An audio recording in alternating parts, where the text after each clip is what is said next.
大家好，又係我軍事炮彈熊。今日我想講鐵比制號戰艦 Tirpitz 號，佢係歐洲最大同最重嘅一艘戰艦，或者叫戰列艦啦。標準排水量有42,900噸，滿載排水量有52,600噸，航速30節，續航力29節航行可以行8,800海里，人員2,065人。佢有一部雷達。但之後喺戰爭中期加裝咗另外3部雷達，所以有4部雷達咁多嘅。武器有4座雙聯裝380mm 主炮、6座雙聯裝150mm 火炮、8座雙聯裝105mm 防空炮、8座雙聯裝37mm 防空炮、3座4聯裝20mm 炮。但佢喺後來改裝嘅時候仲加咗其他嘅武器。所以最後變成咗58支20mm 防空火炮，仲加裝咗2座4聯裝533魚雷管。所以你見到佢嘅防空火力係非常之強大嘅。裝甲由360mm 到50mm 左右。佢嘅裝甲厚度係比唔上愛荷華級同埋部分嘅英國皇家海軍戰艦，但係喺呢個時代喺嗰個時代嚟講，已經係算一個非常之頂級嘅 level 嚟㗎啦。佢有4部 AL-196水上偵察機，所以佢具備一定嘅偵察能力嘅。鐵比制號係俾斯麥級嘅第2艘艦啦，佢嘅姊妹艦就係大名鼎鼎嘅俾斯麥號啦。鐵比制號喺1936年開始建造，1939年落水，1941年2月服役。但係呢個時候其實已經係比原定落水同埋服役嘅時間係遲咗嘅。因為之前俾英國皇家空軍空襲過喺基爾嘅港口，而基爾就係鐵比制號建造嘅地方啦。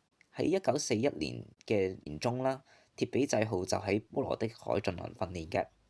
佢仲加入過納粹嘅波羅的海艦隊作為旗艦去使用嘅。不過好快，波羅的海艦隊就俾人解散咗啦。喺呢一段時間，鐵比制號不斷係俾英國皇家空軍襲擊啦，包括以威靈頓式中型轟炸機啦、哈利法克式同惠特利式轟炸機等等多種嘅機型都襲擊過俾鐵比制號嘅。不過鐵比制號都冇咩受到傷害，但佢可能都估唔到以後英國皇家空軍居然會係佢最大嘅敵人。喺1941年嘅12月，鐵比制號就進行改裝啦，加裝咗2座4聯裝533魚雷管。喺1942年2月，鐵比制號就以挪威作為基地進行活動。鐵比制號嘅主要任務就係作為破交戰同埋存在艦隊去使用嘅。但破交戰呢個任務，鐵比制號就做得唔係太好，唔係冇有，就係一出海就俾英國皇家海軍同空軍發現並開始攻擊佢。所以鐵比制號喺破交戰上面其實係冇乜戰績嘅。不過鐵比制號作為存在艦隊呢一個任務，佢就做得非常之好啦。鐵比制號牽制咗非常之多嘅英國皇家海軍部隊喺本土啦，同埋挪威海上面嘅。喺1943年3月，鐵比制號就去咗斯匹茲卑爾島外海去攻擊呢個島上面嘅天文台啦，同埋燃料基地。呢個任務係成功嘅，個基地係俾德國摧毀咗嘅。鐵比制號亦都發射咗佢艦嘅一生裏邊唯一一次嘅主炮啦，總共發射咗52粒主炮炮彈同82粒150mm炮彈。呢一次亦都係鐵比制號唯一一次向敵方嘅地面目標發射主炮啦。之後佢就喺挪威日日俾英國皇家海軍嘅艦隊航空隊炸啦，因為鐵比制號對於北極護航船隊嘅威脅實在係太大啦。從此鐵比制號就一直喺一個狀態裏邊，就係炸完又收，收完又俾人炸，炸完又收，收完又炸嘅一個狀態裏邊。直到1944年11月12日，鐵比制號俾英國皇家空軍嘅蘭卡斯特式轟炸機嘅高腳櫃炸彈炸沉咗啦，造成至少1000人左右嘅死亡。